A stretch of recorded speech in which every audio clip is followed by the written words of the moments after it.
오늘 하루가 어제와 동일한 하루가 아니라 하나님과 함께 하시는 새날 되기를 주님의 이름으로 축복합니다. 조명이 지금 꺼졌나요? 왜 이렇게 어둡지요? 불이 다 켜졌습니까 지금? 3일 만에 여로보암과 모든 백성이 르호보암에게 나왔습니다.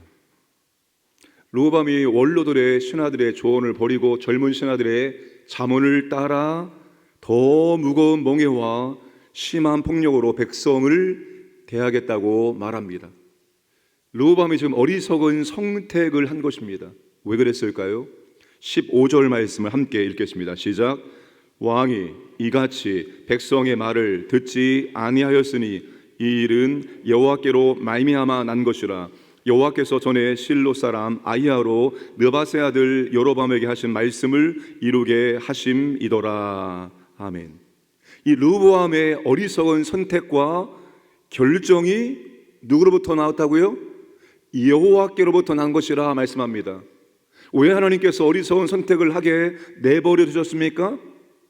아히야를 통해 주신 말씀을 이루시기 위함입니다.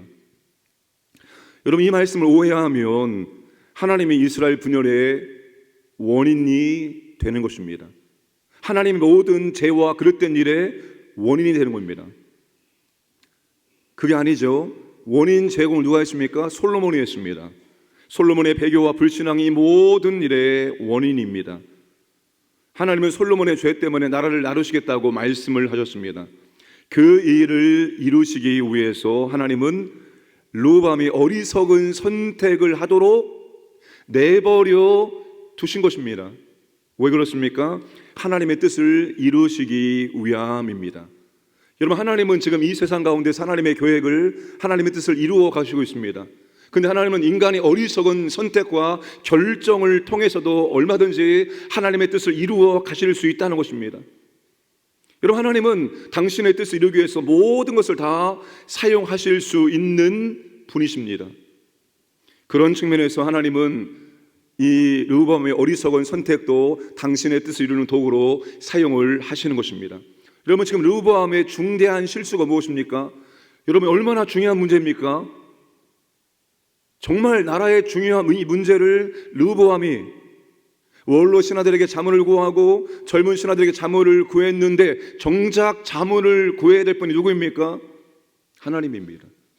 이렇게 중요한 문제를 놓고 르호보암이 하나님께 묻지를 않습니다. 하나님께 기도로 하나님 어떻게 하면 좋을까요? 물어보지를 않습니다. 이게 르호보암의 중대한 실수입니다. 여러분, 다윗이 정말 잘한 것이 무엇입니까? 다윗이 하는 것은 하나님께 하나님의 뜻을 물었던 것입니다. 위기의 순간에 하나님은 어떻게 하는 것이 하나님의 뜻입니까? 여호와께 묻자오되 여호와께 물으며 하나님의 뜻대로 순종했습니다. 이게 다윗이 잘한 겁니다. 여러분, 예수님께서 이 땅에 오셔서 하나님의 사명 감당하실 때 어떻게 감당하실까요? 여러분, 예수님은 어떤 것 하나도 자기 마음대로 하신 것이 없습니다. 요한복음 5장 17절 이하에 보시면 예수님이 일하시는 방식이 무엇인지를 소개해 주고 있습니다. 예수님은 하나님께서 하시는 것을 보는 대로 따라할 분이었습니다. 아무것도 자기 마음대로 한 것이 없다라고 말씀하십니다. 만약 여러분, 르호보암이 이 중대한 문제를 하나님께 가지고 와서 물어보았다면 하나님 어떻게 하면 좋을까요? 하나님의 뜻이 무엇입니까? 물어보았다면 이스라엘 역사는 달라질 수 있었을 것입니다. 그런데 르호보암은 사람에게는 물어보았지만 하나님께는 물어보지 않았습니다. 결국 하나님은 르호보암이 어리석은 결정을 선택하도록 내버려 주십니다. 여러분, 하나님의 심판이 뭡니까? 로마서 1장 28절에 하나님께서 내버려 두시는 겁니다. 그래? 그럼 네 마음대로 한번 해봐라. 너의 결정대로 너의 선택으로 한번 해봐라. 하나님의 내버려 두심이 하나님의 심판입니다. 여러분, 우리가 잘못된 선택하려고 할 때마다 하나님께서 브레이크를, 그거 아니야. 하나님이 개입해 주시고 하나님께서 바르게 선택할 수 있도록 도와주셔야 됩니다. 우리 모든 것들을 매사에 하나님께 물어야 되는 것입니다. 왜? 하나님은 우리를 통해서 하나님의 뜻을 이루기를 원하시기 때문입니다. 하나님 우리를 통해서 하나님 말씀을 이루어 가시기를 원하시기 때문입니다. 그러니까 여러분 하나님께 물어야 됩니다. 하나님의 지도와 하나님의 가르침을 받으셔야 됩니다. 우리 중에 누구도 나는 하나님의 가르침과 지도받지 않고 올바른 선택할 수 있다, 손 들어보세요. 아무도 없습니다. 우리는 여러분 내일 무슨 일이 일어날지 모릅니다. 내일 우리의 삶 가운데 어떤 일이 펼쳐질지 몰라요. 하나님의 지도와 가르침을 받으면서 살아가야 하는 것입니다. 문제와 선택과 결정보다 더 중요한 것이 하나님의 뜻입니다. 속도보다 중요한 것은 방향이고 결과보다 중요한 것은 과정이며 사람의 뜻보다 더 중요한 것은 하나님의 뜻입니다. 크고 작은 문제, 크고 작은 선택과 결정의 순간에 하나님의 뜻을 물으셔야 됩니다. 이제는 여러분 우리가 우리 인생의 주인이 아니잖아요. 주인이 여러분 하나님이 되었습니다. 주인이 하나님이에요. 여러분 모든 것 할 때 주인께 물어보시고 주인이 오케이 해, 그 사인을 받으신다면 해야 됩니다. 여러분 하나님은 물으면 반드시 답하십니다.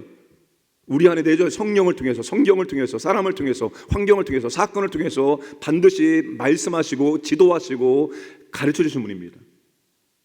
내가 어떤 문제를 놓고 기도했는데 하나님의 응답이 없어요? 기다리세요. 하나님의 응답이 올 때까지, 하나님이 하라고 할 때까지, 하나님의 뜻이 이거라고 말씀하실 때까지 기다리시고 선택하고 결정해도 절대로 늦지 않습니다. 근데 우리가 하나님의 응답이 없는데도 불구하고 우리가 하고 싶은 대로 결정하고 나갑니다. 그리고 문제가 만들어집니다. 이제는 내 뜻대로 사는 사람이 아니라 주인의 뜻대로 사는 사람이 되었습니다. 내 계획과 내 소원대로 사는 사람이 아니라 하나님의 계획과 소원대로 사는 사람이 되었습니다. 이걸 명심하시고 매사에 작은 선택과 결정일지라도 하나님께 물으시고 하나님이 하라고 하는 것만 하시기를 주님의 이름으로 축복합니다. 자, 르호보암이 북쪽 지파들의 요구를 거절하자 더 이상 유다 지파의 왕에게 협조할 이유가 없어진 북쪽 지파들은 관계 단절을 선언합니다. 16절 말씀을 읽겠습니다. 16절 시작. 온 이스라엘이 자기들의 말을 왕이 듣지 아니함을 보고 왕에게 대답하여 이르되 우리가 다윗과 무슨 관계가 있느냐? 이새의 아들에게서 받을 유산이 없도다. 이스라엘아 너희의 장막으로 돌아가라. 다윗이여 이제 너는 내 집이나 돌아보라 하고 이스라엘이 그 장막으로 돌아가니라. 아멘. 이새의 아들에게서 받을 유산이 없다는 말은 더는 다윗 가문의 사람을 왕으로 인정하지 않겠다는 뜻입니다. 여러분 상황이 이 지경이 되었는데도 르호보암은 여전히 사태 파악을 하지 못하고 강제 노역 감독관 아도람을 북쪽에 파견합니다. 여전히 르호보암이 그들을 노예 취급하는 일에 분노한 북쪽 사람들이 아도람을 돌로 쳐 죽이고 여로보암을 왕으로 추대하면서 르호보암은 남쪽 유다 대표와 베냐민 지파만의 왕으로 전락합니다.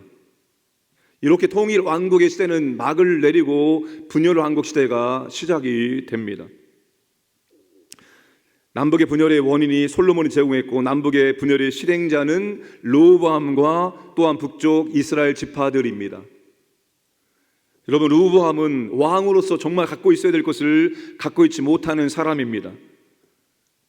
하늘에 하나님의 소리를 들을 수 있어야 되고 땅에 사람의 소리를 들을 수 있어야 되고 겸손한 마음과 선한 분별력을 가지고 있어야 되는데 르호보암은 그런 것들이 전혀 없는 사람입니다. 여러분 이 땅의 지도자들이, 교회의 지도자들이 바로 이것을 가질 수 있도록 여러분 기도해 주시기 바랍니다.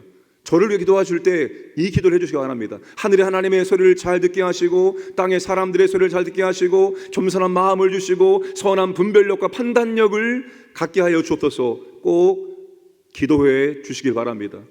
여러분의 공동체의 지도자를 위해서 기도할 제목입니다. 자, 여러분 남북 분열의 실행자는 북쪽 지파들입니다.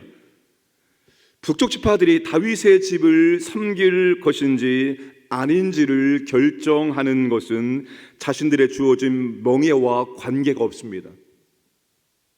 자신들이 결정할 문제가 아닙니다.